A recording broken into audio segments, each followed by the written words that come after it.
ഈശോയിൽ ഏറ്റവും പ്രിയപ്പെട്ട സഹോദരങ്ങളെ, ഉറവിടങ്ങളിലേക്ക് പ്രാർത്ഥനാപൂർവം ഒരിക്കൽ കൂടി നിങ്ങളെ ഞാൻ സ്വാഗതം ചെയ്യുന്നു.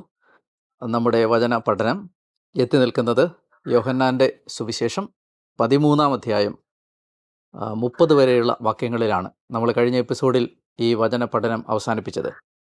ഇപ്പോൾ നമ്മൾ യോഹന്നാൻ അധ്യായം 13 വാക്യങ്ങൾ 31 മുതൽ വായിച്ച് പഠിക്കാനായി പോകുന്നു.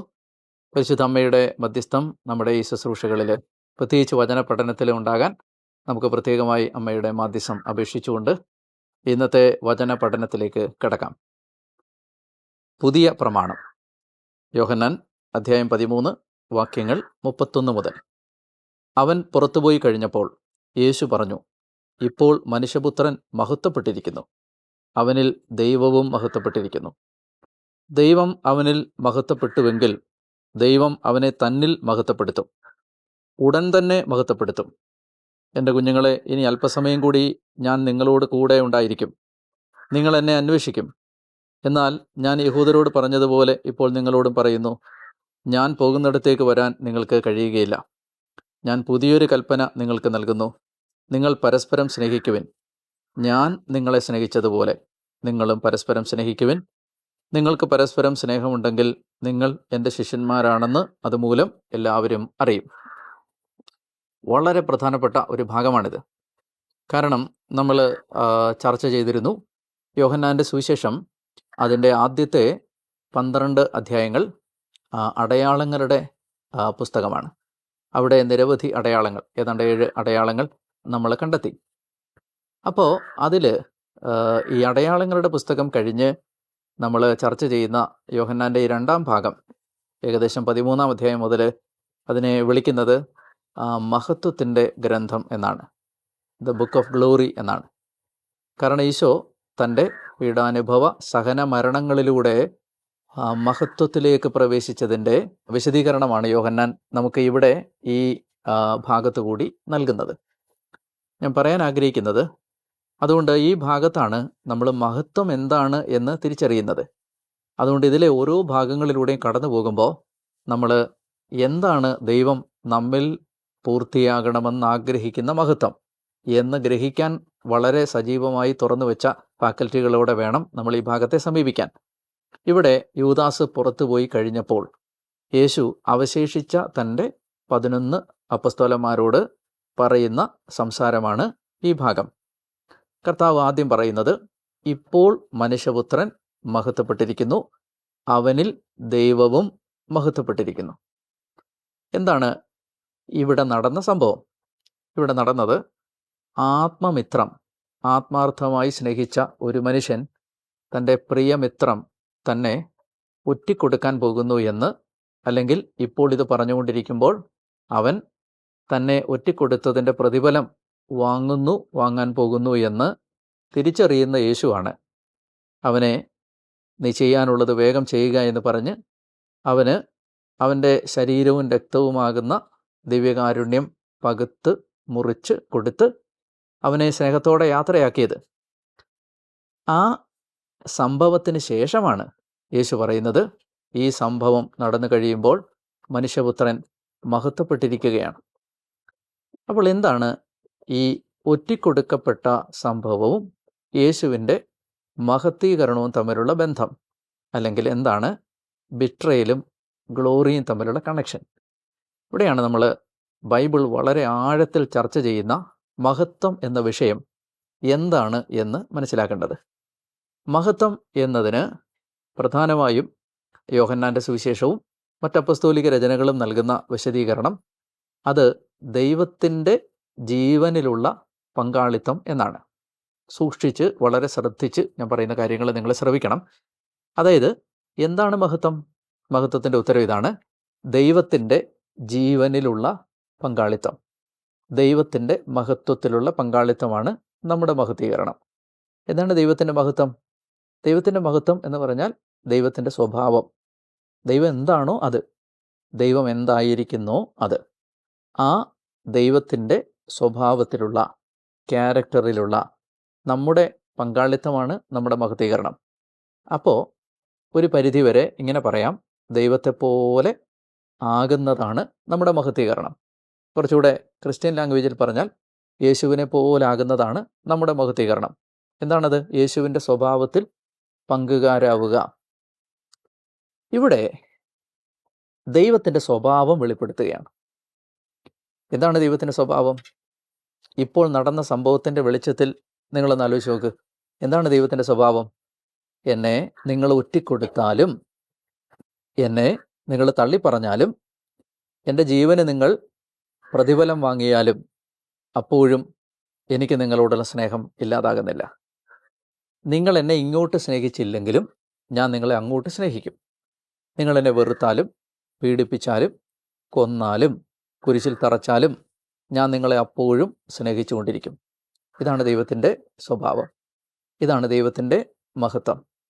ഇവിടെ യേശു ക്രിസ്തു നമ്മെപ്പോലെ ഒരു സാധാരണ മനുഷ്യനെന്ന നിലയിൽ, ദൈവമായിട്ടല്ല, ഒരു മനുഷ്യനെന്ന നിലയിൽ തൻ്റെ മനുഷ്യത്വത്തിൽ ദൈവിക സ്വഭാവം, ദൈവത്തിൻ്റെ മഹത്വം പ്രകടമാക്കുകയാണ്. എങ്ങനെ? യൂദാസിനെ ഒറ്റിക്കൊടുക്കുന്നു, അല്ലെ ഒറ്റിക്കൊടുക്കാൻ പോകുന്നു എന്ന് അറിയുമ്പോഴും ഹൃദയത്തോട് ചേർത്ത് പിടിച്ചുകൊണ്ട് ദൈവത്തിൻ്റെ സ്വഭാവം തൻ്റെ മനുഷ്യത്വത്തിൽ യേശു പ്രകടമാക്കുകയാണ്. എന്ന് പറഞ്ഞാൽ മനുഷ്യനായി ജീവിച്ചിരിക്കുമ്പോൾ തന്നെ, മനുഷ്യനായി പെരുമാറുമ്പോൾ തന്നെ, മനുഷ്യൻ്റെ എല്ലാ സ്വഭാവ ബലഹീനതകളും അറിയുമ്പോൾ തന്നെ യേശു തൻ്റെ മനുഷ്യത്വത്തിൽ ദൈവത്തിൻ്റെ മഹത്വം, ദൈവത്തിൻ്റെ സ്വഭാവം പ്രകടമാക്കുകയാണ്. അപ്പോൾ ഇതാണ് യേശുവിൻ്റെ ഇവിടുത്തെ മഹത്വം. മനുഷ്യപുത്രൻ മഹത്വപ്പെട്ടിരിക്കുന്നു. The son of man has been victorious, successful in revealing the glory of God even when he is betrayed. ഒറ്റിക്കൊടുക്കപ്പെട്ടപ്പോഴും ദൈവത്തിൻ്റെ ജീവൻ, ദൈവത്തിൻ്റെ സ്വഭാവം പ്രകടിപ്പിക്കുന്ന കാര്യത്തിൽ, മഹത്വം വെളിപ്പെടുത്തുന്ന കാര്യത്തിൽ യേശു വിജയിച്ചു. ഇത് നിങ്ങൾ ഇതുവരെയും ചിന്തിച്ചു വെച്ചിരുന്ന കാര്യങ്ങൾക്ക് ഘടകവിരുദ്ധമായ ഒരു ചിന്തയാണ്. കാരണം ദൈവം നിന്നെ മാനിക്കും, ദൈവം നിന്നെ മഹത്വപ്പെടുത്തും, ദൈവം നിന്നെ ഉയർത്തും എന്നൊക്കെയുള്ള ഈ നമ്മൾ സാധാരണ നമ്മുടെ പ്രീച്ചിങ്ങുകളിൽ മുഴങ്ങിക്കേൾക്കാറുള്ള ഭാഷ ഈ ഭാഷയോട് ചേരുന്നൊരു ഭാഷയല്ല. അവിടെ ലോകത്തിൻ്റെ കണ്ണിലെ മഹത്വീകരണവും ദൈവത്തിൻ്റെ കണ്ണിലെ മഹത്വീകരണവും രണ്ടായി മാറുകയാണ്. ലോകത്തിൻ്റെ കണ്ണിൽ മറ്റുള്ളവരുടെ മുമ്പിൽ, നമ്മളെ നിന്ദിച്ചവരുടെ മുമ്പിൽ, നമ്മുടെ പരാജയം ആഗ്രഹിച്ചവരുടെ മുമ്പിൽ ലൗകികമായി നമ്മളെ വിജയിപ്പിച്ച് നിർത്തുന്ന ആ ലൗകിക ഗ്ലോറിഫിക്കേഷൻ അല്ല പുതിയ നിയമത്തിൽ ക്രിസ്തു തൻ്റെ ഹൃദയം കൊണ്ട് പകുത്ത് കാണിച്ച മഹത്വീകരണം. മറിച്ച് ദൈവത്തിൻ്റെ സ്വഭാവം ഏത് പ്രതികൂല സാഹചര്യത്തിലും പ്രകടമാക്കാൻ കഴിയുന്നതാണ് ഒരാൾ മഹത്വീകരിക്കപ്പെടുക, ഗ്ലോറിയസ് ആവുക, ഗ്ലോറിഫൈഡ് ആവുക എന്ന് പറഞ്ഞാൽ അതിൻ്റെ അർത്ഥം. ഞാൻ പറയുന്നത് മനസ്സിലാവുന്നുണ്ടെന്ന് ഞാൻ വിചാരിക്കുന്നു. അതായത് നമ്മൾ ഇന്ന് കേട്ടുകൊണ്ടിരിക്കുന്ന പല പ്രബോധനങ്ങളിലും ഈ ലോകത്തിൻ്റെ മഹത്വമാണ് നമ്മൾ അന്വേഷിക്കുന്നത്. ഞാൻ കുറച്ചുകൂടി വ്യക്തമായിട്ട് പറഞ്ഞാൽ, ഈ ലോകത്തിൻ്റെ ദേവൻ എന്ന് യേശു വിളിച്ച ആ ലോകത്തിൻ്റെ ദേവൻ തരുന്ന മഹത്വമാണ് ഇന്ന് പലപ്പോഴും പല പ്രസംഗവേദികളിൽ നിന്നും സഭാവ്യത്യാസമില്ലാതെ മുഴങ്ങിക്കൊണ്ടിരിക്കുന്നത്. നിങ്ങളെ ദൈവം വിജയിപ്പിക്കും, നിങ്ങളെ ദൈവം മാനിക്കും, ദൈവം നിങ്ങളെ ഉയർത്തും, ശത്രുക്കളുടെ മുമ്പിൽ നിങ്ങളുടെ തല ഉയർത്തി നിർത്തും, ദൈവം നിങ്ങളുടെ ഈ ഇല്ലായ്മകളെ സമൃദ്ധിയാക്കി മാറ്റും, നിങ്ങൾക്ക് വേണ്ടതെല്ലാം ആവശ്യം പോലെ തരും. ഈ പറയുന്ന എല്ലാ ചാതുര്യത്തോടെ പറയുന്ന ഈ പ്രബോധനങ്ങൾക്കടിയിലും ഈ ലോകത്തിൻ്റെ ദേവൻ്റെ ഒരു മഹത്വം കിടപ്പുണ്ട്. അത് വളരെ സൂക്ഷിച്ചും ശ്രദ്ധിച്ചും ക്രിസ്തുവിൻ്റെ ഹൃദയത്തെ അന്വേഷിക്കുന്നവർക്ക് മാത്രമാണ് കാണാൻ കഴിയുന്നത്. ഞാൻ പറഞ്ഞു വരുന്നത് ആ മഹത്വീകരണമാണ് ഈ മഹത്വീകരണമെന്ന് നിങ്ങൾ തെറ്റിദ്ധരിക്കരുത്. നമ്മൾ ക്രിസ്തു എന്താണ് ഈ കാര്യം കൊണ്ട് വിശദീകരിക്കാൻ ശ്രമിച്ചത്, അതാണ് നമ്മൾ മനസ്സിലാക്കേണ്ടത്. അപ്പോൾ ചുരുക്കി പറഞ്ഞാൽ, എന്നെ ഒറ്റിക്കൊടുക്കാൻ പണം വാങ്ങിയിട്ട് ഇവിടെ എത്തിയ എൻ്റെ രക്തത്തിൻ്റെ കറ കൈകളിലുള്ള യൂദാസിൻ്റെ കയ്യിലേക്കാണ് ഞാൻ എൻ്റെ ശരീരരക്തങ്ങൾ വെച്ചു കൊടുക്കുന്നത്. ഞാൻ അപ്പോഴും എന്നെ ഒറ്റിക്കൊടുക്കുമ്പോഴും ഞാൻ അവനെ സ്നേഹിച്ചുകൊണ്ടേയിരിക്കുന്നു എന്ന് പറയുന്ന യേശുവിൻ്റെ ആ സ്വഭാവമാണ് യേശുവിൻ്റെ മഹത്വീകരണം. ഇങ്ങനെ നമ്മൾ ജീവിക്കുമ്പോഴാണ് നമ്മിൽ ദൈവം മഹത്വപ്പെടുന്നത്. ഇങ്ങനെ നമ്മൾ ജീവിക്കുമ്പോഴാണ് ദൈവത്തിൻ്റെ ഗ്ലോറി മനുഷ്യർ കാണുന്നത്. പഴയ നിയമ ജനതയ്ക്ക് ഈ ദൈവത്തിൻ്റെ സ്വഭാവത്തെ തിരിച്ചറിയാൻ പൂർണ്ണമായും കഴിഞ്ഞില്ല. അതുകൊണ്ടാണ് യേശു വന്ന് ദൈവത്തിൻ്റെ സ്വഭാവം പൂർണ്ണമായും വെളിപ്പെടുത്തിയത്. പഴയ നിയമത്തിലും ദൈവം അങ്ങനെ തന്നെ ആയിരുന്നു. എന്നാൽ പഴയ നിയമ ജനതയ്ക്ക് അത് മനസ്സിലാക്കാൻ കഴിഞ്ഞില്ല. അവർ അതിനെ മനസ്സിലാക്കിയത് സാധാരണ ലോകത്തുള്ള എല്ലാ മതങ്ങളിലെയും മനുഷ്യർ മനസ്സിലാക്കുന്നത് പോലെയാണ്. അതുകൊണ്ടാണ് അവർ അങ്ങനെയുള്ള ഒരു ദൈവചിത്രം പലപ്പോഴും അവതരിപ്പിച്ചു തന്നത്. എന്നാൽ ക്രിസ്തു വന്നത് വെളിപാടിനെ പൂർത്തിയാക്കാനാണ്. പരിമിതമായ പൂർവ്വകാലങ്ങളിൽ പരിമിതമായി മനസ്സിലാക്കപ്പെട്ടിരുന്ന ദൈവത്തെക്കുറിച്ചുള്ള കാഴ്ചപ്പാട് കൃത്യമായി പറഞ്ഞു തരാനാണ് യേശു വന്നത്. അങ്ങനെ വന്ന് യേശു നമ്മളോട് പറഞ്ഞു, ദൈവം പക്ഷപാതപരമായി തന്നോട് പ്രാർത്ഥിക്കുന്നവരുടെ മാത്രം കാര്യങ്ങൾ നോക്കുന്ന ഒരാളല്ല. ദുഷ്ടൻ്റെ മേലും ശിഷ്ടൻ്റെ മേലും ഒരുപോലെ മഴ പെയ്യ്ക്കുകയും ഒരുപോലെ സൂര്യനെ ഉദിപ്പിക്കുകയും ചെയ്യുന്ന ദൈവമാണ്. നമുക്കാണ് അവർ ദുഷ്ടര്, ദൈവത്തിന് അവർ മക്കളാണ്. നമുക്കാണ് ആ ആളുകൾ നമ്മുടെ കൂട്ടത്തിൽ കൂട്ടാൻ കൊള്ളാത്തവരെന്ന് നമ്മൾ വിചാരിക്കുന്നത്. ദൈവത്തിന് അപ്പോഴും അവർ മക്കളാണ്. അവർ തിന്മ ചെയ്യുമ്പോഴും അവരുടെ മടങ്ങി വരവിന് വേണ്ടി അവിടുന്ന് കാത്തിരിക്കുന്നു. അവരുടെ മടങ്ങി വരവിന് വേണ്ടി നമ്മൾ അധ്വാനിക്കണമെന്ന് അവിടുന്ന് ആഗ്രഹിക്കുന്നു. അപ്പോൾ നമ്മൾ 100 പേര് പട്ടിണി കിടക്കുന്നൊരു സ്ഥലത്ത് നമുക്ക് ഏതോ പ്രത്യേക സാഹചര്യങ്ങളാൽ ലഭിക്കുന്ന ഭക്ഷണം ആ 100 പേർക്കുമായി പങ്കുവെച്ച് ഇത് ദൈവം തന്നതാണ് നമുക്കെല്ലാവർക്കും വേണ്ടി എന്ന് പറയുമ്പോഴാണ് നമ്മൾ യഥാർത്ഥ ദൈവത്തിൻ്റെ മക്കളാകുന്നതും ദൈവം നമ്മളിൽ മഹത്വപ്പെടുന്നതും. ഇന്ന് ഒത്തിരി സ്വാർത്ഥപരമായിട്ടാണ് നമ്മൾ ആത്മീയതയെ കാണുന്നത്. 100 പേര് പോകുന്ന ഒരു വാഹനത്തിൽ അപകടത്തിൽപ്പെടുമ്പോൾ നമ്മൾ മാത്രം രക്ഷപ്പെടുകയും 99 പേര് മരിക്കുകയും ചെയ്താൽ നമ്മളതിനെ ഇന്ന് വളരെ പൊടുപ്പും തൊങ്കലും ചേർത്ത് സാക്ഷ്യങ്ങളാക്കി മാറ്റാറുണ്ട്. നിങ്ങളൊന്ന് ആലോചിച്ച് നോക്കുക, എന്ത് വികലമായ ഒരു ദൈവചിത്രമാണ് നമ്മൾ ഇത്തരം സാക്ഷ്യങ്ങളിലൂടെ അവതരിപ്പിച്ചുകൊണ്ടിരിക്കുന്നത്. അതായത് നമ്മൾ പറയുന്നത് എന്താണ്? 99 പേരെ നിർദ്ദയമായി മരണത്തിന് വിട്ടുകൊടുത്ത് എന്നെ മാത്രം രക്ഷിച്ച എൻ്റെ ദൈവം. അങ്ങനെയല്ലത്. രക്ഷിക്കപ്പെട്ടവന് ആയുസ് കുറച്ചുകൂടി ദൈവം ഈ ലോകത്തിൽ തന്നിരിക്കുന്നു. മരിച്ചവനെ കൂട്ടിക്കൊണ്ടു പോകാൻ അവൻ്റെ ദൂതന്മാരെത്തുന്നു. 2 പേരോടും ദൈവം ഒരുപോലാണ് പെരുമാറുന്നത്. അല്ലാതെ അപകടത്തിൽപ്പെട്ടവനെ ദൈവം മറന്നുവെന്നും ഈ അപകടത്തിൽ നിന്ന് രക്ഷപ്പെട്ടവൻ്റെ കൂട്ടം മാത്രം ദൈവം ഉണ്ടെന്നൊക്കെയുള്ള ഒത്തിരി കാര്യങ്ങൾ നമ്മൾ ദൈവത്തെ വികലമാക്കുന്ന സാക്ഷ്യങ്ങളാണ് പലപ്പോഴും പറഞ്ഞുകൊണ്ടിരിക്കുന്നത്.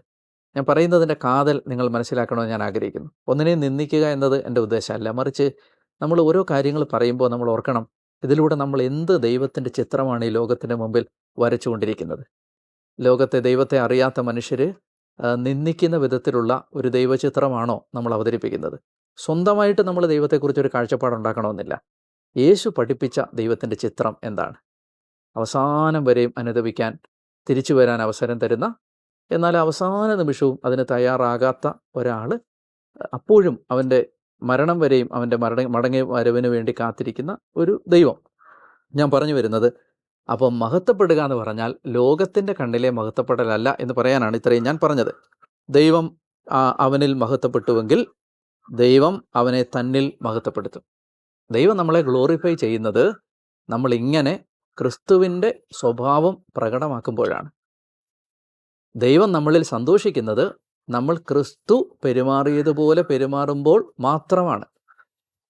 അല്ലാത്ത ദൈവചിത്രങ്ങളൊക്കെ വികലമാണ് എന്ന് പറയേണ്ടി വരുന്നു. എൻ്റെ കുഞ്ഞുങ്ങളെ, ഇനി അല്പസമയം കൂടി ഞാൻ നിങ്ങളോട് കൂടെ ഉണ്ടായിരിക്കും. നിങ്ങൾ എന്നെ അന്വേഷിക്കും. എന്നാൽ ഞാൻ യഹൂദരോട് പറഞ്ഞതുപോലെ ഇപ്പോൾ നിങ്ങളോടും പറയുന്നു, ഞാൻ പോകുന്നിടത്തേക്ക് വരാൻ നിങ്ങൾക്ക് കഴിയുകയില്ല. ഞാൻ പുതിയൊരു കൽപ്പന നിങ്ങൾക്ക് നൽകുന്നു. ഞാൻ പോകുന്നിടത്തേക്ക് വരാൻ ഇപ്പം നിങ്ങൾക്ക് പറ്റില്ല. അതുകൊണ്ട് ഈ മഹത്വത്തിൻ്റെ കോണ്ടെക്സ്റ്റിൽ ഞാനിപ്പോൾ പ്രകടിപ്പിച്ച ഈ സ്വഭാവം നിങ്ങൾക്ക് കാണിച്ചു തന്നിട്ട് ആ പശ്ചാത്തലത്തിൽ ഞാൻ നിങ്ങളോട് പറയുന്നു, നിങ്ങൾ പരസ്പരം സ്നേഹിക്കണം. മഹത്വപ്പെടാനുള്ള വഴി എന്താണ്? ആ വഴിയുടെ പേരാണ് സ്നേഹത്തിൻ്റെ വഴി. നമുക്ക് ഒരു വിശ്വാസി എന്ന നിലയിൽ സ്നേഹിക്കുക എന്നതല്ലാതെ ഒരു ഓപ്ഷനും നമ്മുടെ മുമ്പിലില്ല. നമുക്ക് ആരെയും ഒരു കാരണത്തിൻ്റെയും പേരിൽ വെറുക്കാൻ അവകാശമില്ല. സത്യം പറയുക എന്നത് ഒരു വശത്ത്, മറുവശത്ത് സ്നേഹത്തിൽ മനുഷ്യരോട് കൂടെ നിൽക്കുക എന്നത് അതിൻ്റെ മറുവശം. സത്യം പറയേണ്ടി വരും. ചിലപ്പോൾ സത്യം വേദനാജനകമാണെങ്കിലും അപ്രിയമാണെങ്കിലും നമുക്ക് പറയേണ്ടി വരും. പക്ഷെ നമുക്ക് അപ്പോഴും നമ്മുടെ സത്യം സ്വീകരിക്കാത്തവരോട് വെറുപ്പില്ല. അപ്പോഴും നമ്മൾ അവരെ സ്നേഹിച്ചുകൊണ്ടേയിരിക്കുന്നു. അവരോട് ഒരു മനുഷ്യൻ എന്ന നിലയിൽ ഏറ്റവും ബഹുമാനത്തോടും സ്നേഹത്തോടും കൂടി നമ്മൾ പെരുമാറും. നമ്മൾ അവരെ പരിചരിക്കും, ഭക്ഷണം കൊടുക്കും, അവരുടെ ആവശ്യങ്ങളിൽ ഇടപെടും. നിലപാടുകളിൽ നമ്മൾ വ്യത്യസ്തത പുലർത്തുമ്പോൾ തന്നെ വൈകാരികമായി നമ്മൾ ഒരിക്കലും ഒരു അകലം ആരോടും സൂക്ഷിക്കുന്നില്ല. സ്നേഹിക്കുക എന്നത് മാത്രമാണ് നമുക്ക് ഈ ലോകത്തോടും മനുഷ്യരോടും ഉള്ള കടപ്പാട്. അപ്പോൾ അതുകൊണ്ട് തന്നെ കർത്താവ് പറയുകയാണ്, നിങ്ങൾ പരസ്പരം സ്നേഹിക്കുവിൻ, ഞാൻ നിങ്ങളെ സ്നേഹിച്ചതുപോലെ നിങ്ങളും പരസ്പരം സ്നേഹിക്കുവിൻ. നിങ്ങൾക്ക് പരസ്പരം സ്നേഹമുണ്ടെങ്കിൽ നിങ്ങൾ എൻ്റെ ശിഷ്യന്മാരാണെന്ന് അതുമൂലം എല്ലാവരും അറിയും. സ്നേഹം ഉണ്ടെങ്കിലേ അറിയത്തുള്ളൂ എൻ്റെ ശിഷ്യന്മാരാണെന്ന്. അപ്പോൾ ഒരു ക്രിസ്ത്യാനിയെ ലോകത്തിലെ മറ്റു മനുഷ്യരിൽ നിന്ന് വ്യത്യാസപ്പെടുത്തുന്ന ഘടകം എന്താവും? അത് നിങ്ങളുടെ മാമോദീസ സർട്ടിഫിക്കറ്റ് അല്ല, അത് നിങ്ങൾ കഴുത്തിൽ ധരിച്ചിരിക്കുന്ന കുരിശല്ല, അത് നിങ്ങൾ ധരിച്ചിരിക്കുന്ന പുരോഹിതൻ്റെയോ സന്യസ്തൻ്റെയോ യൂണിഫോം അല്ല, അത് നിങ്ങൾ പാടുന്ന പാട്ടല്ല, ചൊല്ലുന്ന പ്രാർത്ഥനയല്ല. നിങ്ങളൊരു ക്രിസ്തു ശിഷ്യനാണെന്ന് ലോകം തിരിച്ചറിയാൻ പോകുന്നത് ഈ ക്രിസ്തു സ്നേഹിച്ചതുപോലെയുള്ള സ്നേഹം നിങ്ങളിൽ നിന്ന് പുറത്തു വരുമ്പോഴാണ്. അപ്പോൾ അതുകൊണ്ട് ഇത് വളരെ നിർണായകമായൊരു കാര്യമാണ്. അതുകൊണ്ട് ഈ മഹത്വപ്പെടൽ നമ്മളിൽ സംഭവിക്കാൻ നമ്മൾ ആഗ്രഹിക്കണം. ഇതാണ് ദൈവം നമ്മളിൽ നിന്ന് ആഗ്രഹിക്കുന്നത്. ഇനി അടുത്ത ഭാഗം, പത്രോസ് ഗുരുവിനെ നിഷേധിക്കും. വാക്യം 36. ശിമയോൻ പത്രോസ് ചോദിച്ചു, കർത്താവേ, നീ എവിടേക്ക് പോകുന്നു? അപ്പോൾ ഇതിനിടയ്ക്ക് കർത്താവ് പറഞ്ഞല്ലോ, ഞാൻ പോകുന്നിടത്തേക്ക് വരാൻ നിങ്ങൾക്ക് കഴിയില്ല. അപ്പോൾ പത്രോസ് ചോദിക്കുകയാണ്, നീ എവിടേക്കാണ് പോകുന്നത്? യേശു പ്രതിവചിച്ചു, ഞാൻ പോകുന്നിടത്തേക്ക് ഇപ്പോൾ എന്നെ അനുഗമിക്കാൻ നിനക്ക് കഴിയുകയില്ല, എന്നാൽ പിന്നീട് നീ അനുഗമിക്കും. രണ്ട് രീതിയിൽ കാണാം ഇതിനെ. ഒന്ന്, ഇപ്പോൾ കർത്താവ് പോകുന്നത് പിതാവിൻ്റെ സന്നിധിയിലേക്കാണ്.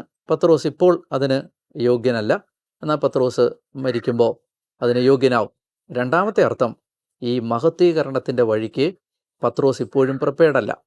അതായത് ക്രിസ്തുവിൻ്റെ സ്വഭാവം പ്രകടമാക്കുന്നതിന് പത്രോസ് ഇപ്പോഴും ഒരുങ്ങിയിട്ടില്ല. പത്രോസ് ഇപ്പോഴും ഒരു ലോക മനുഷ്യനെ പോലെ തന്നെയാണ് എന്ന അർത്ഥത്തിൽ നമുക്കതിനെ കാണാം. പത്രോസ് പറഞ്ഞു, കർത്താവ്, ഇപ്പോൾ തന്നെ നിന്നെ അനുഗമിക്കാൻ എനിക്ക് കഴിയാത്തതെന്തുകൊണ്ട്? അപ്പോൾ ഈഗോ ഹേർട്ടായി.